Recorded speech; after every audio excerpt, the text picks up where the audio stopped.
제가 진짜 최악 상황 옵니다.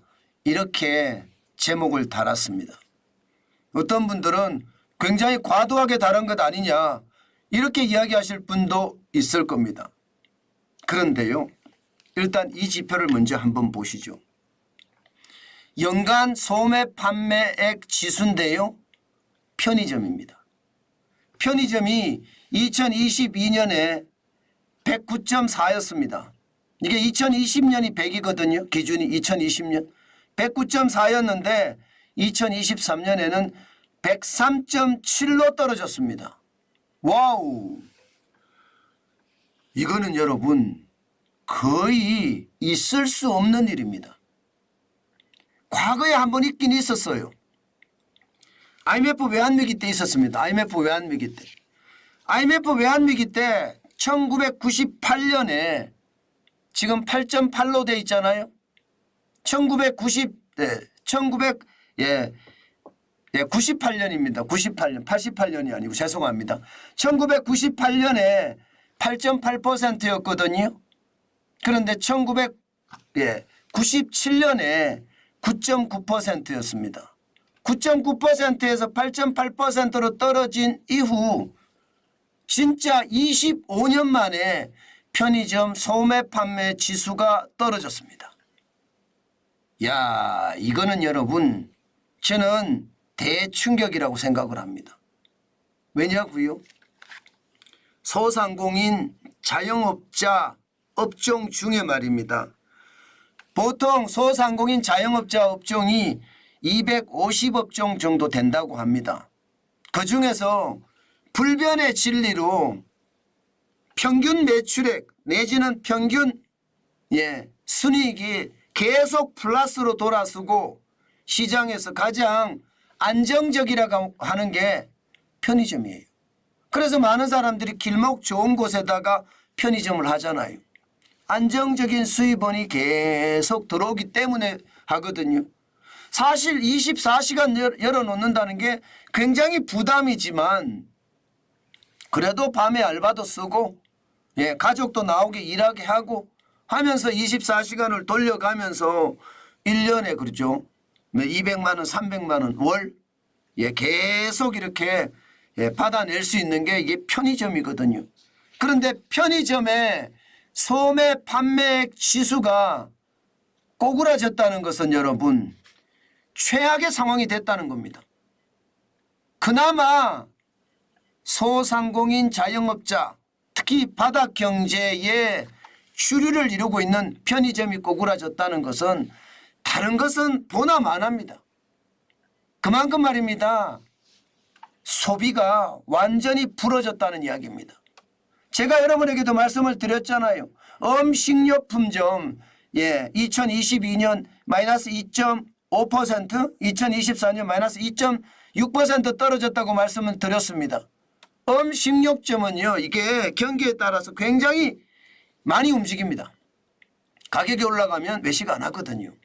그래서 음식료품 소매 판매 지수가 떨어지는 것은 바닥 경제가 무너지면 저성장의 기조가 길어지면 당연히 일어날 수 있는 일이라고 생각을 했습니다. 그런데 편의점이 이렇게 되리라고는 상상도 못했습니다. 편의점이 이렇게 꼬꾸라질 거라고는 아마도 말입니다. 어떤 경제학자도 이해하지 못했을 거예요. 이게 말입니다. 소비자들의 소비 동향을 나타내주는 아주 단적인 지표거든요. 편의점이 동네 어귀에 있기 때문에 누구라도 말입니다. 들렀다가 뭐라도 하나 사갖고 나오는 게 편의점인데 이 편의점이 이렇게까지 무너졌다는 것은요. 결국은요. 시장에 소비가 꽁꽁 얼어붙었다. 아니에요. 꽝꽝 얼어붙었다예요. 지금 그만큼 말입니다. 소비가 떨어지면 결국 최악 상황이 온다는 이야기는 틀린 말이 아닙니다. 실제로도 음식료점까지도 망하고 있잖아요. 카페도 마찬가지가 될 거예요. 이렇게 되면요. 여기다가 호프집, 선술집도 지금 마찬가지가 될 거라고 봅니다. 그러면 자영업종 자체가 지금 굉장히 어려움에 처해져 있다는 건데 이것은 어쩌면 말입니다. 상황이 계속 나빠가는 그런 상황이지 않을까 저는 그렇게 예측합니다. 예상했던 대로 소매 판매가 나쁘다는 했습니다. 2022년에 소매 판매 전체가 마이너스 0.3%, 2023년에는 마이너스 1.4%로 전에 우리가 한 번도 경험하지 못한 그런 최악의 상황이 왔는데 그래도 편의점은 괜찮을 거라 생각을 했습니다. 그래도. 예. 뭐 슈퍼마켓이나 대형마트는 소매 판매가 줄어드는 것 당연히 있을 수 있다고 생각을 했는데 편의점마저 이렇게 떨어지리라고는 어느 누구도 생각 못했다는 뜻입니다. 그런데 편의점이 최악이 됐다는 이야기예요. 결국 말입니다. 시장에서는요. 고금리 때문에 이제는 이자 매운이라고 정신없고요. 고물가 때문에 편의점도 안 가는 뜻이 돼요. 편의점도. 야, 이거의 경제가 좋아지려는 게 진짜 어렵구나. 저는 그런 생각을 계속하게 되는 거예요. 작은 지표만 보더라도요. 우리 경제에 줄 수 있는 타격이 굉장히 큰데 편의점까지 이렇게 무너지면 여러분 자영업자들 빚 못 갚습니다. 제가 최악의 상황이 온다는 게 이거예요. 진짜 최악의 상황이 온다는 건요. 부채 폭발의 위험이라는 뜻이에요.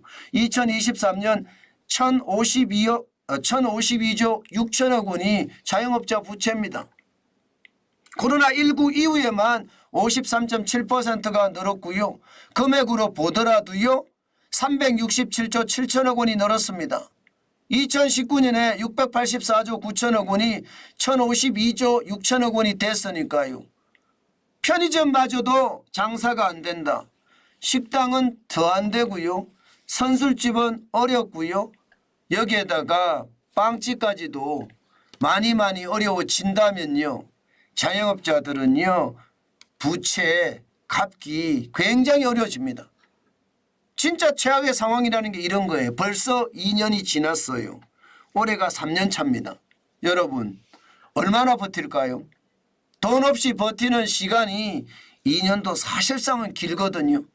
3년까지 길어진다는 것은 여러분 최악의 상황에 많은 사람들이 노출이 된다는 뜻이에요. 제가 진짜 최악 상황 옵니다 하는 게 그겁니다. 이게 소매 판매가 2년이 아니라 3년까지 증가가 된다고 했을 때 충격의 파고는 굉장히 클 겁니다. 지금은 말입니다. 재난지원금이나 자영업자 손실보상금으로 버티고 있다고 해도 과언이 아니거든요. 그러나 앞으로 계속해서 버틸 수 있을까요? 경제가 좋아지지 않으면 이거 버티기가 쉽지가 않아요. 좋아진다고는 하나 소비 영역은 지금 좋아진다고 이야기하지 않거든요. 수출 영역만 좋아진다고 하니 이게 서민 경제에는요. 진짜 심각한 위기가 올 수도 있다. 저는 그 생각 많이 합니다. 아마 전국의 많은 자영업자 분들 정환진 TV를 보시는 분들이 사업하시는 분들이 참 많거든요. 그분들 이야기는 아마 종합을 해보나 마나 지금 이대로면 무너진다 이렇게 이야기할 겁니다. 그만큼 상황 자체가 굉장히 어렵다는 것 지금 여러분들이 직접 보고 계십니다. 제가 그랬잖아요.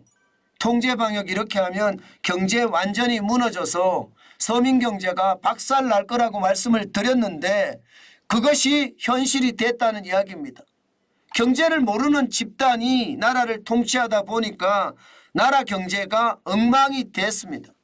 지금 이대로면요. 우리 경제, 서민경제는 더 고통 속으로 빠져들 수밖에 없다. 이것이 저의 결론입니다.